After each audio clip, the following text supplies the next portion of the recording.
কড়াইতে তেল দিয়েছি, তারপরে আলু ক্যাপসিকাম দিয়ে ভালো করে নাড়িয়ে নিচ্ছি। খানিকক্ষণ নাড়িয়ে নেওয়ার পর কিছুক্ষণ তারপর পেঁয়াজ কুচি দিয়ে পরিমাণ মতো নুন দিয়ে ভালো করে নাড়িয়ে নিতে হবে। তারপরে পেঁয়াজটা আস্তে আস্তে ভাজা হয়ে গেলে, হালকা লাল লাল হয়ে গেলে, তারপরে যেই ভেজে নেওয়া আলু ভাজা থেকে যেটা তুলে রেখেছিলাম সেটাকে ওর মধ্যে দিয়ে দিতে হবে।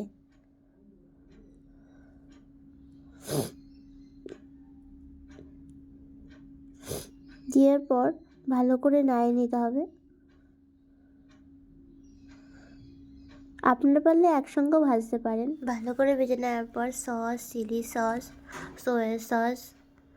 সোয়া সস দিয়ে ভালো করে নাড়িয়ে নিতে হবে।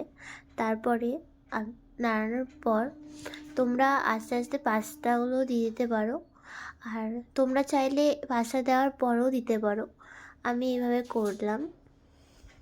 ভালো করে কিছুক্ষণ আস্তে আস্তে নাড়ানোর পর পাস্তাটাকে ভালো করে নাড়িয়ে নিলাম কিছুক্ষণের জন্য। তো দেখো পাস্তা রেডি। তোমরা চাইলে পরিমাণ মতো নুনটা দেখে নেবে তোমাদের মতো।